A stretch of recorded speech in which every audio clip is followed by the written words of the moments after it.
The chamber had that charged stillness it always carried when a confrontation was brewing. The air wasn't just thick with anticipation, it was weighted by history, ego, and the sheer stubborn will of the two women who had found themselves face to face. In a moment neither had planned, but both had secretly expected. The marble walls reflected every word more sharply than microphones ever could, and the rows of cameras perched like vultures, waiting to capture every stumble, every hesitation, every flicker of weakness. That afternoon would not be remembered as another congressional session. It would be remembered as the day Jasmine Crockett stood toe-to-toe with Stacey Abrams and left the room echoing with something bigger than politics. It began quietly, as these things often do. Abrams had been called in to provide testimony on voting rights strategy and state-level coordination, territory where she was considered almost untouchable. For years, she had carried the banner of voter registration and mobilization, shaping narratives that stretched far beyond Georgia. Crockett, younger in tenure but fierce in presence, sat further down the panel, flipping through a folder she had carried in with the kind of casual precision that belied its weight. Most assumed she was listening politely, waiting her turn. They didn't notice the way she underlined certain lines, or how she had already memorized the pages by the time Abrams had finished her opening remarks. The committee chair gave the nod. Crockett leaned in, not with the stiffness of protocol, but with the relaxed intensity of someone who knew exactly where she was headed. Her voice was calm at first, even polite. "Ms. Abrams, thank you for your work. I think the nation knows the impact you've made in expanding voter participation. But I have a few questions about the money trails that supported those efforts. Specifically, the discrepancy between the reported fundraising figures in your 2019 filings and the expenditures listed by Fair Fight PAC the following year." A ripple went through the room, the type of ripple that happens when everyone suddenly realizes they should be paying closer attention. Abrams straightened her shoulders, offering the practiced smile of someone who had been through harder questions before. But Crockett wasn't asking a question so much as laying out a pathway. She pulled a single sheet from the folder and placed it on the table, sliding it forward just far enough for the cameras to catch the bold headline: "Dates, amounts, vendors." No one moved. No one breathed. Abrams blinked, then answered carefully. "Fundraising for voter engagement is a complicated operation. Money flows in through multiple channels. Discrepancies are common until audits reconcile the differences." Crockett nodded, unbothered, her eyes locked on Abrams. "I understand.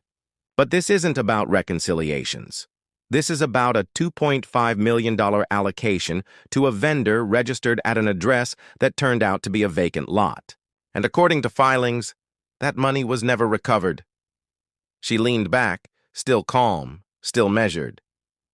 "Do you know where that money went?" Gasps. Not from the public.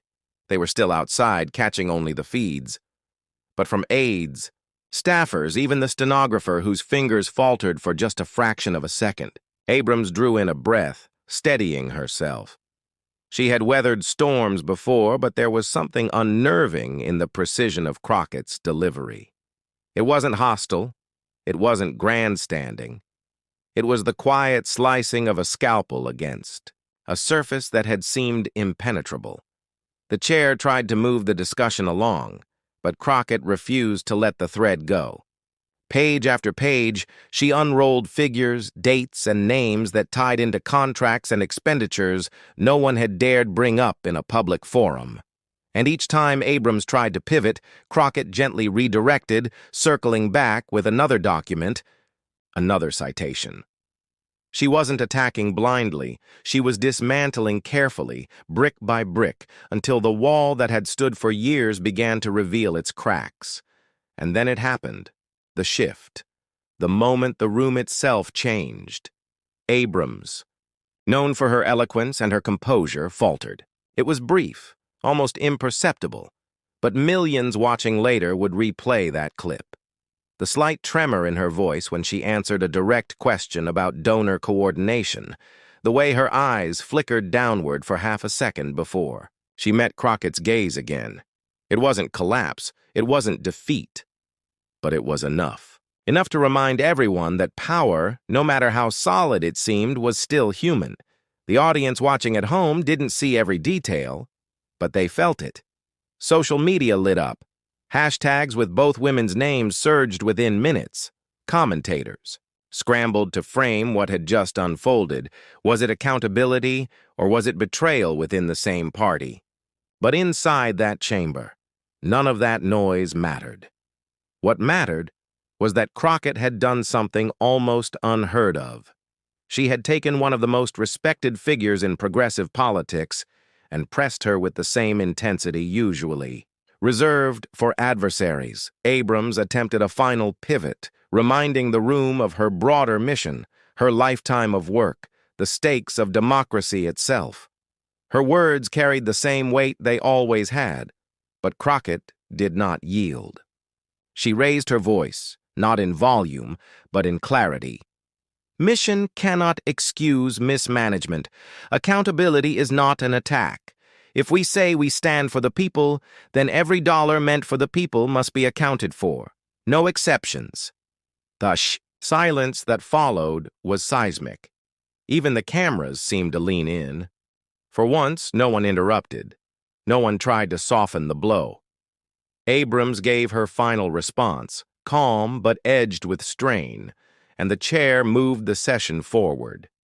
But everyone in that room knew they had witnessed something rare, something raw, something that would ripple outward for months. When it was over, Abrams exited with her usual grace, her entourage moving quickly, shielding her from the crush of reporters outside. Crockett lingered, gathering her papers slowly, deliberately, as if she had all the time in the world. And perhaps she did, because that day wasn't about who won or who lost. It was about the reminder that truth, once spoken, cannot be taken back, that even the most seasoned leaders can be pressed. That power, no matter how polished, is still accountable. And when the footage replayed on every network that night, one thing was undeniable. Jasmine Crockett hadn't just asked questions. She had shifted the ground beneath the conversation. She had forced a reckoning. And for the first time in a long time, the chamber felt less like a stage and more like what it was always meant to be. A place where the people's voice, carried through those brave enough to demand answers, could still cut through the noise. The audience online did not stop talking. They dissected every line, every pause, every expression. Some praised Crockett for her courage, for refusing to let reverence become silence.